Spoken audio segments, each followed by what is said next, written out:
It's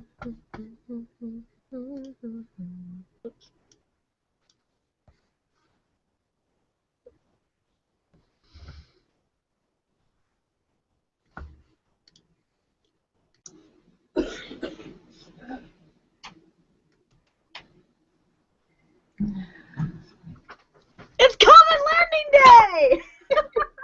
Yay! Yay! Hi everyone! Welcome to Learning Space, and thank you for those of you who are actually watching us instead of the Rosetta press conference that just got delayed to about now. I got we have hellos from Nancy. It says Happy Philae Landing Day. I hope I'm pronouncing that right. Philae. I was wondering that. How do you pronounce it? I've only been reading the tweets. I haven't actually. Right, I know. I haven't heard it. I haven't heard anyone say it. Oh, and you know, hello, happy Comet Stabbing Day. Yes, as far as I know, Pamela Gay did come up with that one. She's been pushing the comet stabbing hashtag. And Elad just got home from 12 hours of studying math at the university, so thank you for joining us after that marathon session. And indeed, as Guido mentions on the event page, if anyone is going to be watching the media coverage instead, if you would keep us updated in the comments, we'd appreciate that as well. I'm Nicole Gugliucci. My lower third's broken. This is Georgia Bracey through the wall. Wow, my lower third works. Okay. My lower third works. Hi. So, welcome to this week's Learning Space. Since our regular broadcast time happened to be on the day that humanity landed on a comet for the first time, we thought we would, first of all, give you guys some updates, although I'm pretty sure we're all on the same page right now. We haven't gotten any updates for a little while. As far as we know, Philae has landed. However, the harpoons did not deploy as expected, and so we are waiting to hear back about its stability. I know that between the harpoons and the thruster on the top that I forgot the name of, those will be keeping it on the surface of, I'm not going to say the name of the comet, 67P. I'm not going to try. I haven't practiced. So I've been following some of this this morning, even through teaching and through my doctor's appointment. So I got allergy testing, which you can't really see anymore. And yeah, so the spacecraft weighs, Philae lander weighs the equivalent of a 1-gram mass would on Earth. So that's why you have to worry about harpoons and thrusters and things like that to actually stick to the surface. So I will be watching the Twitter stream while we're talking here. And hopefully screen share the new images as they come up in the press conference. So, Georgia, how has your morning been? Have you been watching as well?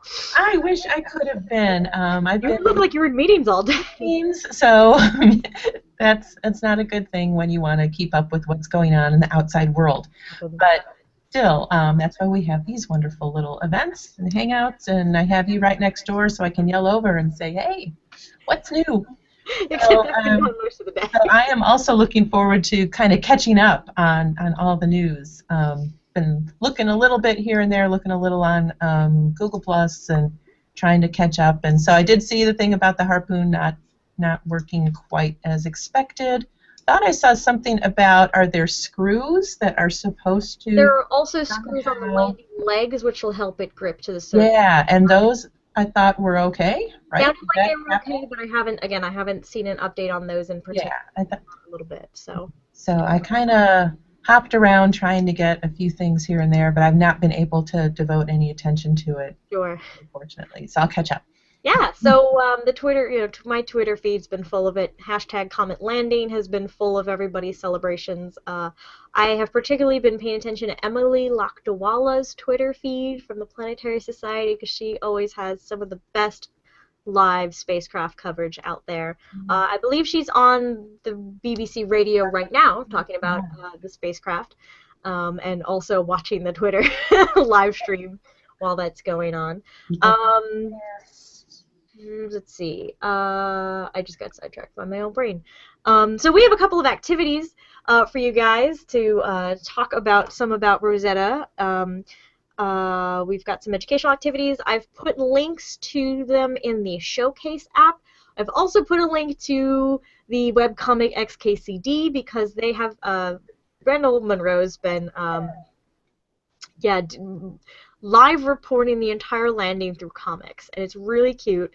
And someone by the name of Tanya Harrison has put them together in a GIF, which I wasn't able to put in the Showcase app, but I'll throw that on the event page. She's making a moving GIF of each of the comic panels of the XK City, so it runs like a little movie.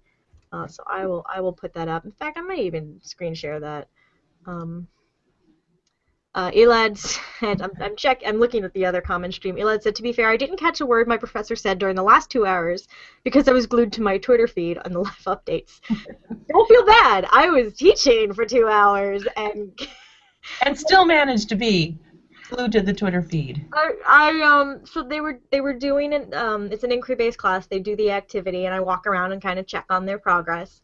But every once in a while, I would check, and I'd put up on the display for them, look guys, here's the latest image from the comet landing. So I was distracting them from the work I gave them, which probably wasn't very fair of me, but it's science happening right now. So yeah, no, those are those teachable moments they always tell us about, that you have to stop everything and say, hey, this is really so cool because it doesn't happen every day, and we're going to learn a whole bunch of cool things from this. Yeah. It's live, it's real, it's human beings going out there and learning something new. So what did your students have any reactions to this? They thought it was pretty cool. So I'm screen sharing the XKCD GIF from, you can see the URL up there. And I was giving them real basic overview. I mean, we were talking about energy, which is a very general topic. Look at the little so we really don't touch on space stuff in this class. It's mostly physics and earth science. But we did talk a little bit about, I just told them generally briefly what the mission is. Here's what's happening right now. And then I got to show them the picture of the lander that this Rosetta spacecraft took when that came up live. So that was pretty cool because it was happening now. So what you guys are seeing, like I said, is the XKCD comic. So Randall Munro has been live comicking. I don't know if there's what do you call that? live comicking landing, so that's been pretty cool. That's great. Check that out on XKCD and go through all of them. One activity I'm working on right now, it is a more of a craft. George and I have been sitting here crafting for the last hour. It's kind of a craft too, in a way. Yeah, so there is a little paper model of Rosetta and the Philae lander. And so I'm going to be working on this. I started cutting it out. So I had Dawn, thank you Dawn, print this out because she has a color printer and I don't, on cardstock. So I'm cutting the pieces out and going to try and put together a spacecraft and a lander while we're talking. Georgia, do you want to go ahead and show your activity? I can start with mine, sure. So I also want to say, so sort of the theme here is models, which we want to get education-y for just a minute, is a very important piece in science education.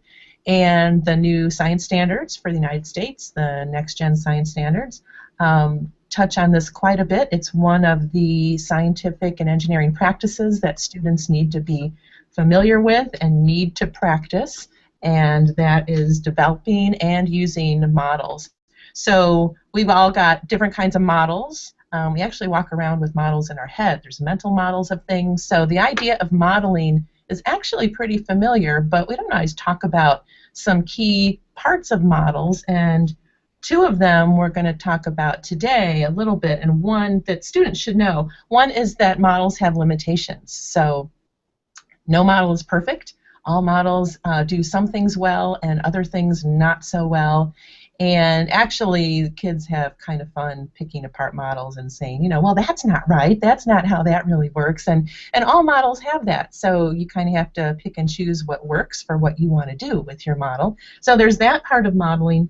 to bring out with students, and also that models are kind of iterative. So models change. So we have a model that we think works pretty good, and then, wow, you know, we find out new stuff.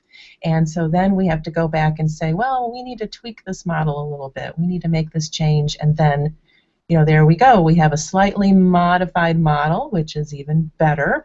And that process can just continue on and on and on. So models aren't static. They get evaluated and they get tweaked as new evidence comes to light. And so that's a really important part of using models too. So teachers should be bringing that out with their students as they're playing around with models. So when I was looking for one today, I went to NASA Wavelength, which we've talked a lot about before, and I know Nicole is throwing a link out there somewhere for this activity. This is called Comet on a Stick. So right away, and I have to undo some of it because people have been talking about stabbing. So this actually has a stabby part to it. So this is the stick. You can, of course, use just about anything you want for a stick because, like many great astronomy activities, it involves a styrofoam ball and a stick. So most people have some form of those things around. But you know, with students, of course, you don't want to get too stabby. So be careful about how pointy your stick is. So now I have to re-stab my comet. I muted myself because I'm giggling while I'm cutting. So mine's, of course, already kind of completed because I was playing around with it today. But the idea for this activity is it's really good for like 4th through 8th grade, but it can, of course, be modified up or down, and good teachers can always do that. And it's very user-friendly. Apart from the stabby stick and the styrofoam ball, you can use just about anything and everything for this activity. And you're creating a model of a comet. So you first, of course, put the stick into the styrofoam ball, and you have the basis of it. But then what you would do in a classroom with this is get your students into groups and tell them that they are going to make a model of a comet. They've got some basic stuff they can use, but they have to decide what their model is going to be good at showing. So there's lots of things models can show. They can show the composition of something. They can show the shape. They can show something about how it forms, where it forms, if we're talking comets here, something about its orbit, what color is it, how does it affect the Earth. So there's a lot to learn about comets, and most models will probably only be good at showing a few of those things. So the students have to decide that. But one thing they all can do is, as you will see, I have these lovely streamers on my comet. Everybody should put streamers on their comet. And that will be a model of one particular interesting comet feature. So depending on, of course, how much you've talked about comets, your students may or may not know that comets have two kinds of tails. This can demonstrate one kind of tail for the comet. And we'll get to the demo part in a second. So basically what I've got here is a styrofoam ball on a stick with, in my case, so the activity says to use some ribbons. You can use mylar streamers. Again, get creative and resourceful, whatever you have. I happen to have in my office some old tissue paper from wrapping presents, and so I just ripped those into little streamers. That works great too, whatever you've got. And then, so my model is going to show something about the tail of a comet, at least one kind of tail.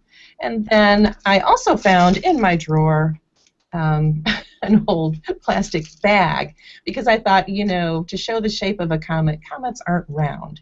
So especially with our Comet 67P, it's kind of duck-shaped. They're odd shapes, right? Duck.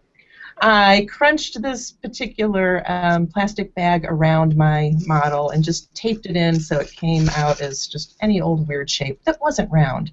So here we go. This is my comet on a stick.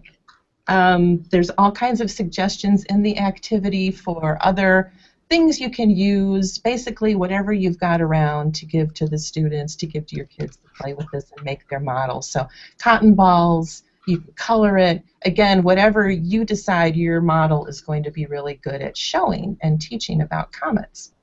So then the cool thing with the tail This is the part I had to bring something from home. Hold on. And Nicole said she's not going to borrow this too. Oh yeah, I'm gonna run over a bit. All right. So somebody can be the sun, and you need a hairdryer for that. So then you can hold up your comet on a stick, turn on your hairdryer full blast, and see what it does to the tail. So, there you are with that. And then, of course, so which of the two kinds of tails is my model showing? So which of the two kinds of comet tails interacts with the solar radiation, right, the solar wind? One does, one doesn't, and so, for example, my model would be pretty good at showing that kind of tail, but, you know, so the ion tail, but the dust tail, it's not even there. So after the groups build their comets and their models and talk about them a little bit, then they can evaluate them, tell what's good, what's bad, what's the strength of a particular model, where is it weak, how could we modify it then, change it, make it better, and come up with another model that's improved. So there's a little bit of engineering there in that sense that you go through these iterations. Models don't just sit there. They transform. Mm-hmm. They grow, they change with new evidence coming out. So this is a very easy, fun activity. Again, good for middle school, but could be for just about anything, depending on how elaborate you wanted to get. And is really good at showing the limitations and strengths and the changing aspect of models, which students don't always get, because you don't always talk about those things. Very cool. That is my comet on a stick. And again, you can go, so wavelength is, you can just go into wavelength, then search comet on a stick, it'll come right up. It's just nasawavelength.org, right? Sorry, yep, nasawavelength.org. And we've put the link to this particular activity in the showcase app, so if you're open to the Q&A, you can switch over to the showcase and see that app. And if you're listening after the fact, I'm quite sure Richard Drum will put these in the show notes, or Aviva. Richard or Aviva will be putting in the show notes for us for 365. So I'm checking the tweet stream now as the press conference is going on. And Guido, I totally understand if you want to mute us and listen to the press conference, because you can listen to this later. You don't have to listen to us simultaneously. Elad says, I never saw the duck. Looks more like a peanut to me. Jeff Wag, hey! Figured you guys would be more interesting in the press conference. Well, thanks. The science thing. We don't have the science, but we have the education. I'm looking at the Twitter stream to try and find a newer image, and I'm not seeing it. Just we landed, clear signal. Sorry, this is a tweet from Sarah Hurst, Planet Doctor. We landed, had clear signal. We got housekeeping and science data. Very good news. So that is, and it's complicated. Alice and Evoldson, who we had I think last week was our early childhood show. Yeah, she was on the show last week. It's complicated to land on a comet, from Stefan, one of the scientists. Emily Lakdawala confirms from Ulamek. I apologize if I'm messing up these names. Lander is not anchored to the surface. We do not fully understand. So what they are talking about now is still speculation at this point. The pictures that we've seen going around so far seem to be the most current ones. Let me open up. First of all, if you didn't see last night when the lander separated from the Philae lander separated from Rosetta first. Oops, go this one first. It turned around and took a picture of Rosetta, so you can see, like, there's Rosetta's one of its solar panels. There's the main body of the spacecraft, so that's its first postcard for little Philae. And then Rosetta went ahead and took a picture of Philae on its way down to the comet, and they were, I know, this is the one that came up right in the middle of my class. I was like, oh my god, guys, look! They could see clearly that the landing legs and the antennas had all deployed properly. And so that was a really good confirming photo. Rosetta picture is cool. I know, I love it when it really is. It's like other spacecraft out there doing its job. Amazing. It's like, look at me, look at me, look at me. And this was This is from Philae. I don't remember what distance above the surface this was. So this is above the surface of the comet.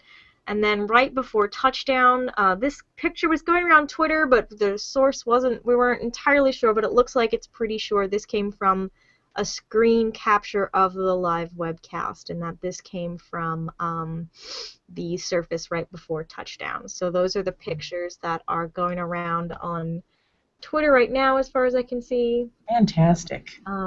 As far as, let's see, they're saying right now, tomorrow we may find we are still sitting on the surface, but in a slightly different position from where we first landed. So not only have we landed on a comet, we seem to be scooting around on it. So we'll be getting they'll be keeping an eye on that, I'm sure. May have bounce. Very interesting things.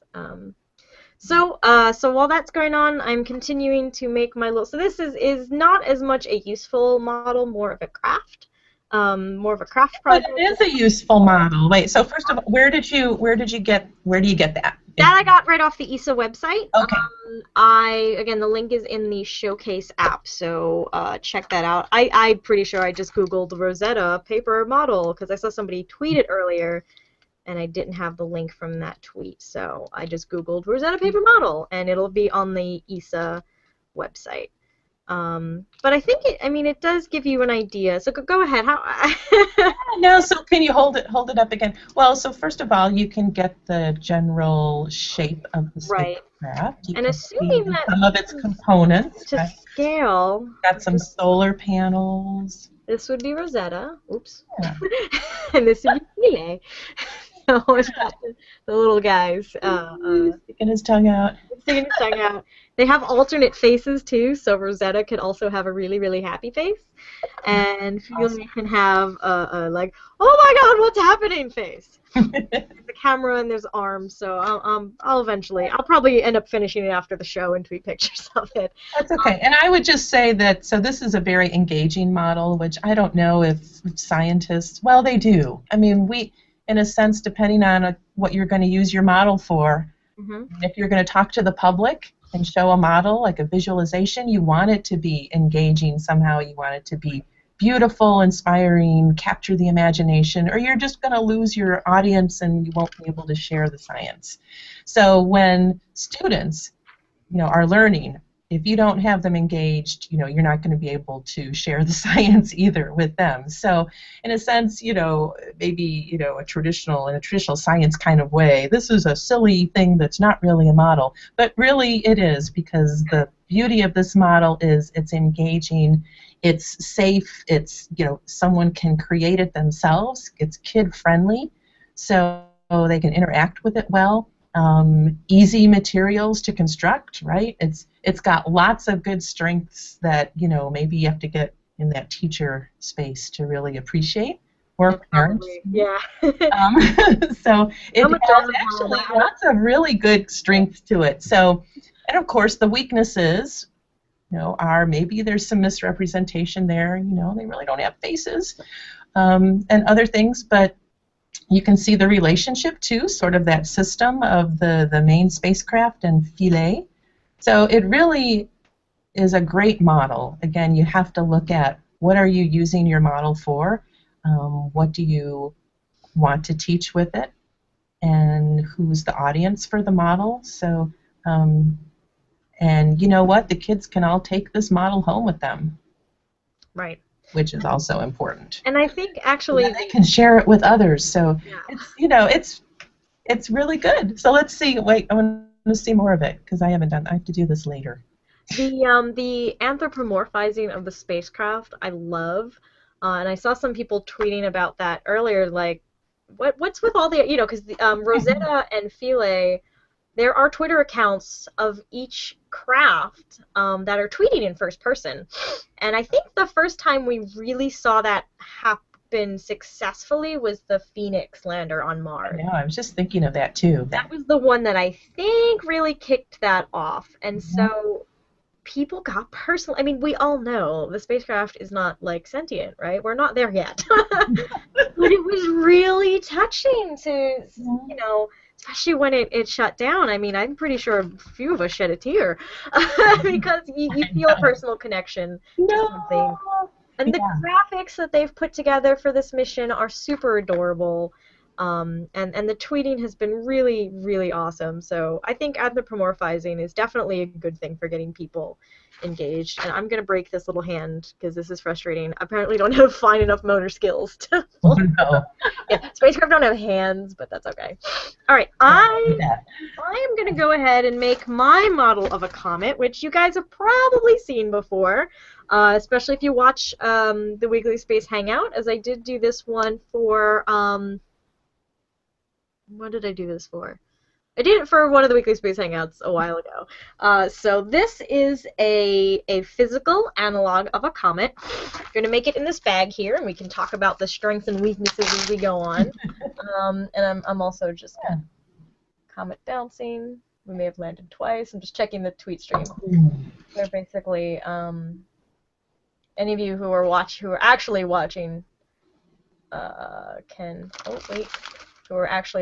can give me an idea if I'm missing something important there, except oh yeah, here's the actual image of.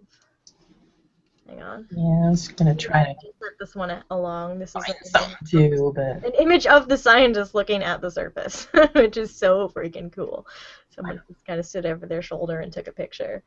So thank you, Elad, for sending that along. And full press briefing tomorrow. Thank you, Nancy. Full press briefing will happen tomorrow at 1400 Central European Time, which is 1300 GMT. So, yeah, figure it out for your local time zone from there. I think we're 6 hours behind GMT, so that's, I can't do math in my head. I believe so, yes. 9 a.m. for us in Central Time in the U.S., so sounded like it was a really brief briefing, literally, and that they will continue with full press briefing when they know more. So, yay! So we'll continue with our model comet. I was just doing this demo 2 nights ago at an elementary school. I don't think we've had Katie Durbin on the show, have we? I don't think so. We have. She's a professor here, and we've worked together on science fair. In her daughter's school, she did an astronomy night, and so I was like, oh, do comets, not realizing it was the perfect timing because this is Monday night. So what I tell the kids is that comets are made of a lot of the same types of stuff that we have here on Earth. And so I have a bag of dirt. I grabbed whatever was convenient in the resource center. So I have some dirt. So comets are made of dirt and rocks. They're often actually called dirty snowballs. So I start off with some dirt. And okay, here's my water bottle. Comets are thought to have brought a lot of the water that we have here on Earth. Earth's formation was a very hot, intense process. Probably boiled off, and being so close to the sun as it was, boiled off most of the volatiles like water. So it's likely that a lot of our water came from cometary impacts later on. So here is my water, and at this point I ask everybody, "What have I made?" And they're like, "It's mud." We have mud, very exciting. There are some other chemicals in comets that's mud, are commonly found on Earth. One of them is ammonia, and so I have this, see how I've covered the labels? I did this 2 years ago. We're still on the same bottle of glass cleaner. Yes. In the STEM center. This is glass cleaner with ammonia in it, so I'll spritz a little bit of that. Oop, there we go. So now it's smelly mud. At this point, there's usually room for organics, and the things people typically use to represent molecules are corn syrup or soda, neither of which I have with me. Usually I have coffee. I figure that's close. It's got carbon in it, right? And I'll pour a little bit of that, but I don't have any of that today. So we'll just pretend I can like put some skin flakes in there, and that'll be my organic molecules for this comet. Excellent. Creative and resourceful. Yeah. Yes. I've done this demo lots and lots of different places. For teaching, yeah. I didn't actually put a link to this one because it's everywhere. Look up Dry Ice Comet, how to make a comet. Lots of people have their own versions. I have a version from Dark Skies Bright Kids, since that's the group I work with. That's right. UVA. There's a copy on. There's one on Wavelength. Pretty sure the Pacific Science Center one, because one of the guys who works high up at the Pacific Science Center, I believe, is the person who came up with this demo during Halley's Comet's last approach, and I actually met him at a workshop ago. So I was like, "You're the guy! You're the guy who made the comet the first time." Yes, yeah. So I have now for the dry ice. Dry ice is carbon dioxide, a solid form of carbon dioxide, and I'm going to use a glove because you don't want to. You don't want puppets. You don't want to burn your skin. So I'm going to be used. I'm not a puppet. I'm not a very good puppet person. Come on, what's his name, Nicole? What? What's your puppet's name? Come on. Oh, somebody come up with a name. I have to name him. Somebody come up with Dragon. He's cute. All right. I'm not very good at that. All right. So here's actually a chunk of dry ice for an example. So here's you can actually see the what looks like smoke coming off of it. That is, this ice is sublimating. It is turning directly from a solid into a gas, which is what all the ices in a comet do in space, because there's no air pressure. This happens to do that at earthly air pressures as well, so it makes a really good example. Best way to do this is if you have pellet dry ice. We do not have pellet dry ice. We got blocks of it, and so I crushed it up. Georgia heard me pounding in here. I was using a mallet to crush it up into a powder. So I'm going to scoop some of that out.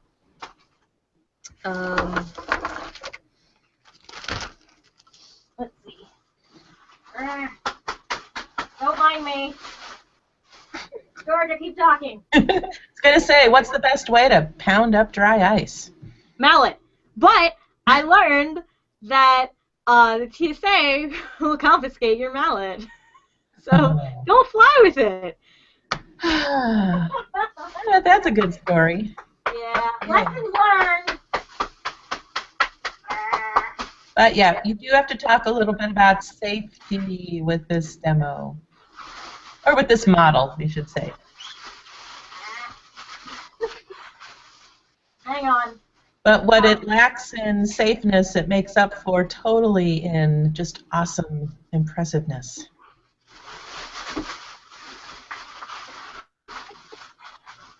Okay. This is where in the cooking shows it says how you prepare things earlier. This is definitely something you want to do for your classroom. You don't want them to do individually unless you have a lot of volunteers around to kind of keep an eye on everything. Okay. So what I've done is I've tried to put some of the powdered dry ice in. Glove.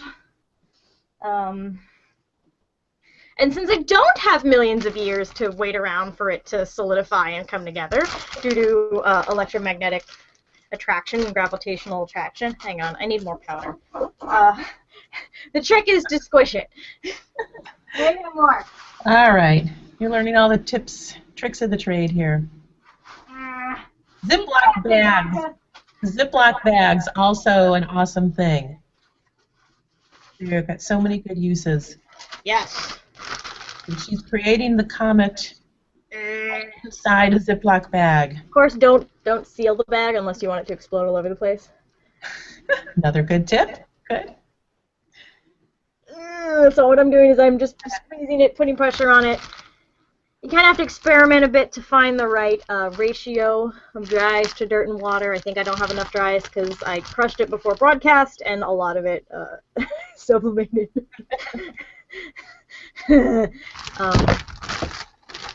Often you can get dry ice at a grocery store. I haven't found one around here, but we do have access to it from our science department. And so here is nucleus of a comet. It is not duck-shaped. I was going to try and make a duck-shaped one, but I think I need more ice for it. It is dark. The surface of it is dark. Now, there's a lot of big chunks of ice. That's probably not terribly realistic, but really we're going to find out when we see the data from Philae what the surface of a comet is really truly like. But comets are actually quite dark. They're super dirty snowballs. Are you, Dave? Yeah.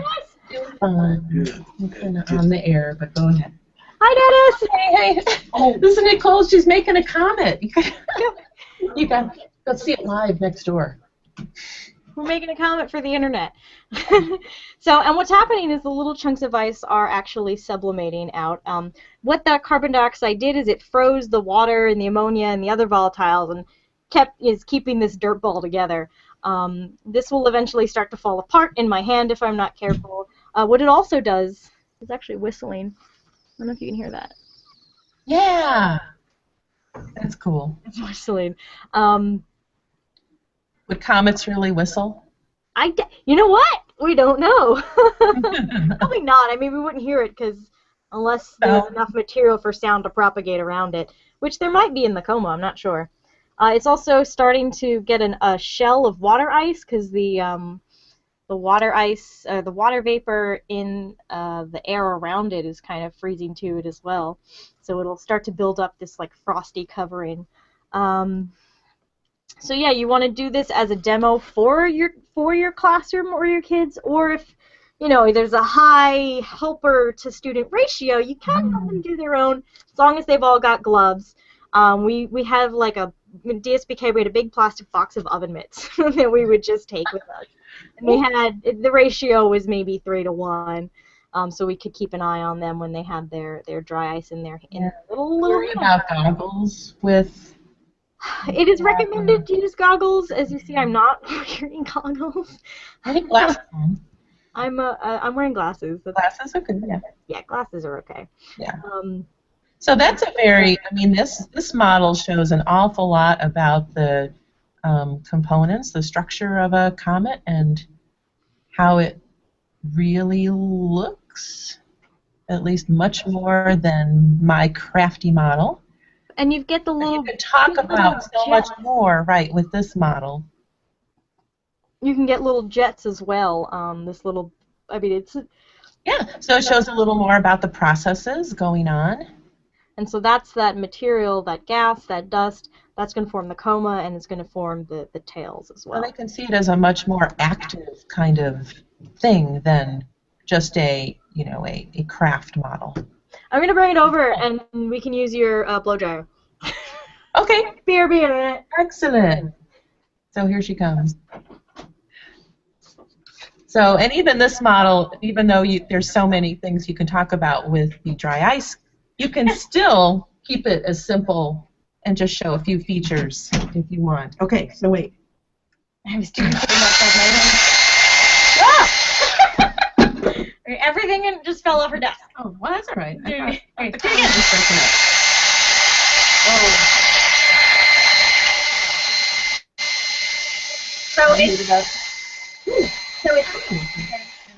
It's so intense, it's just blowing everything off of it.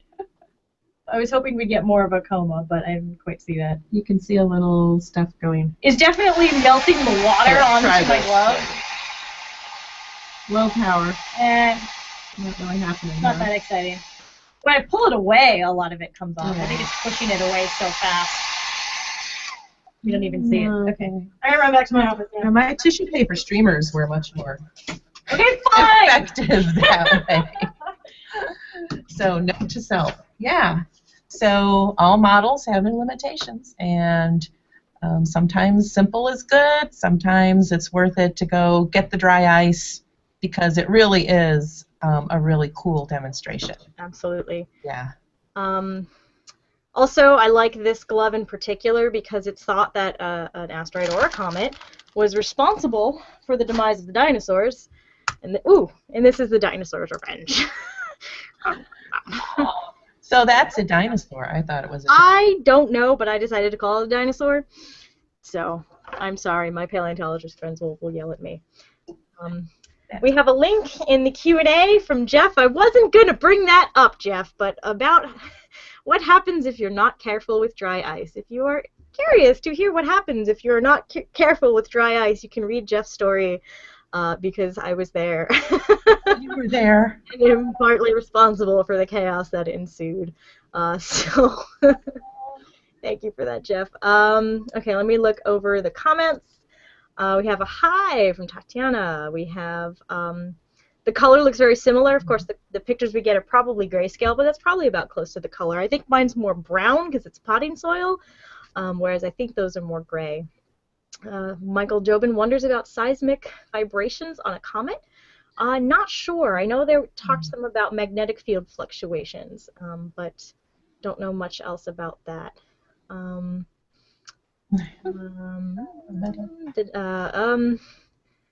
I did see this, one of the project scientist shirt. Have been Nathaniel Sanchez. I'm gonna wait to write up my commentary about that, but there was a bit of you can see the Twitter stream about that if you're curious. Like Nancy said, full press briefings tomorrow at 2 o'clock Central European, 13 Universal Time is the full press conference. And Guido is reporting back from the recent press conference. Best to follow the Twitters. Nothing much new. Still very careful. Big applause after mentioning that Philae may have bounced and therefore landed twice. So not only did we land on a comet, we landed twice on a comet today, possibly. So pretty on that. So it doesn't look like there were any new images or new news from the press conference, other than they're keeping an eye on things, and we'll have more updates to come in the next few days. So keep on watching. I guess the hashtag Comet Landing. Keep on watching the ESA feed. Keep on watching the Rosetta and Philae Twitter feeds. Like I said, Emily Lakdawala's got amazing good coverage. Alan Boyle at MSNBC has good coverage. Phil Plate's been tweeting. Katie Mack did some amazing tweeting last night when most of the rest of us were asleep because she's in Australia. So she covered those time zones. So yeah, a lot of great people are keeping everybody up to date. So thank you for that. And I hope you guys, if you are teaching, or if you have kids, or if you just want to show your coworkers some of these interesting comet models, either the ball and stick model, the dry ice model, or if you want to really get crafty, you can send us your pictures of your little Rosettas and your little Philae landers. That would be pretty cool. Excellent. Yeah. Do you have any other comments, Georgia, on comets or models? Not really, other than even a drawing is a model. So again, if you really are just short on materials and you want a quick fill for something, students can draw pictures and label, and that's a model there, and you can go through the same thing.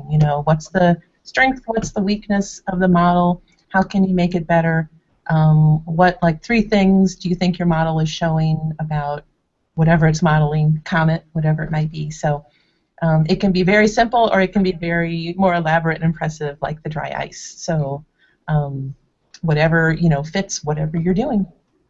Yep, sounds good. That is excellent, and thank you for pointing out that even the cute little artistic model has helpful educational features. Yes, it does.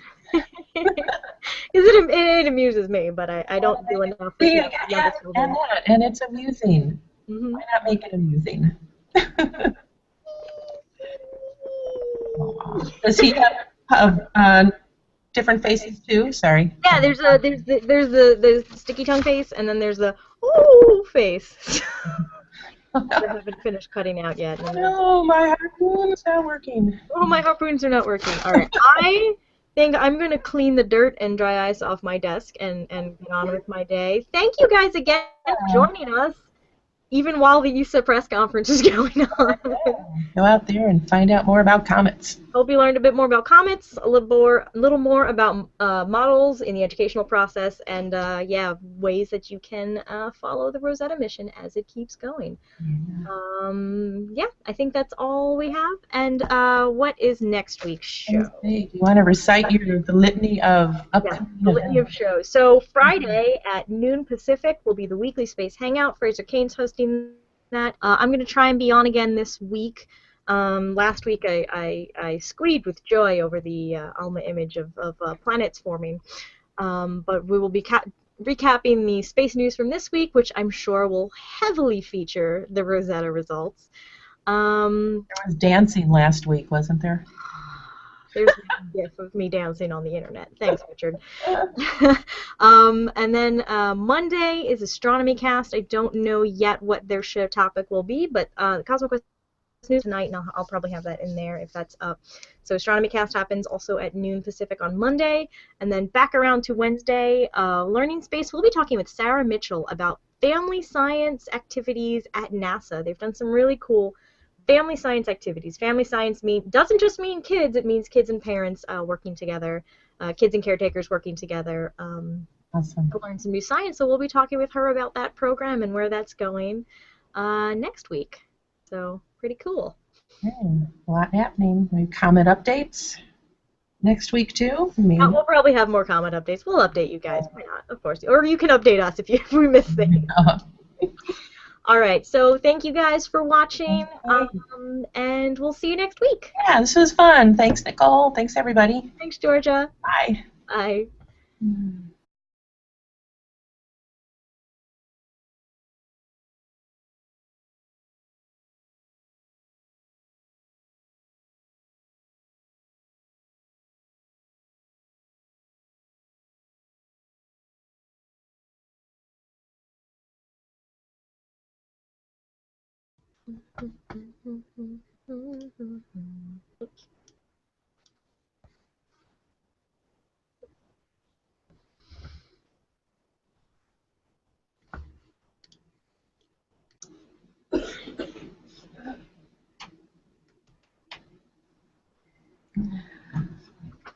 It's Comet Learning Day!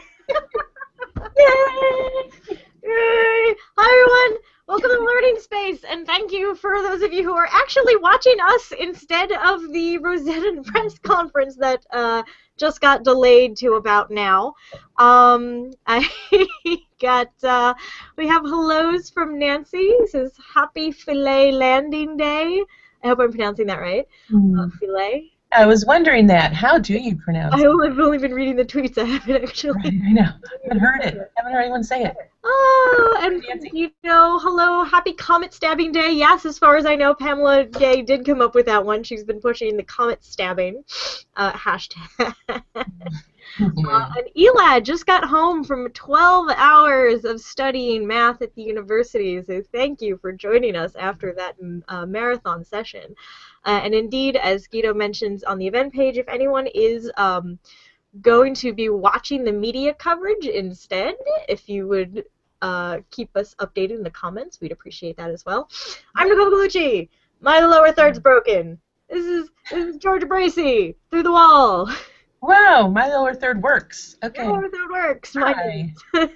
So, welcome to this week's Learning Space. Since our regular broadcast time happened to be on the day that humanity landed on a comet for the first time, we thought we would, first of all, give you guys some updates, although I'm pretty sure we're all on the same page right now. We haven't gotten any updates for a little while.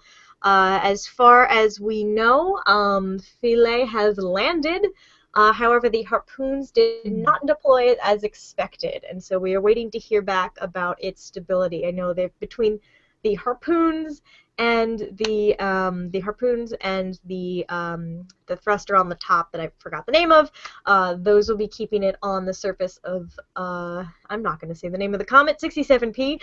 I'm not going to try. I haven't practiced. So I've been following some of this this morning, even through teaching and through my doctor's appointment. So I got allergy testing, which you can't really see anymore. And yeah, so the spacecraft weighs, Philae lander weighs the equivalent of a 1 gram mass would on Earth. So that's why you have to worry about harpoons and thrusters and things like that to actually stick to the surface. So I will be watching the Twitter stream while we're talking here. And hopefully screen share the new images as they come up in the press conference. So Georgia, have Has your morning been? Have you been watching as well? I wish I could have been. I've You been look like you're in meetings all day. meetings, so that's not a good thing when you want to keep up with what's going on in the outside world. But still, that's why we have these wonderful little events and hangouts, and I have you right next door, so I can yell over and say, "Hey, what's new?" Except So, I've been gone most of the day. so I am also looking forward to kind of catching up on all the news. Been looking a little bit here and there, looking a little on Google Plus, and trying to catch up. And so I did see the thing about the harpoon not working quite as expected. Thought I saw something about, are there screws that are supposed to There are also screws on the landing legs, which will help it grip to the surface. Yeah, and those I thought were okay, right? Sounded like they were okay, but I haven't seen an update on those in particular. Yeah, I thought a little bit. So I kind of hopped around trying to get a few things here and there, but I've not been able to devote any attention to it, sure. unfortunately. So I'll catch up. Yeah, so the Twitter, my Twitter feed's been full of it. Hashtag Comet Landing has been full of everybody's celebrations. I have particularly been paying attention to Emily Lakdawala's Twitter feed from the Planetary Society because she always has some of the best live spacecraft coverage out there. I believe she's on the BBC radio right now talking about the spacecraft and also watching the Twitter live stream while that's going on. Let's see. I just got sidetracked by my own brain. So we have a couple of activities for you guys to talk about some about Rosetta. We've got some educational activities. I've put links to them in the Showcase app. I've also put a link to the webcomic XKCD because they have Randall Monroe's been live reporting the entire landing through comics, and it's really cute. And someone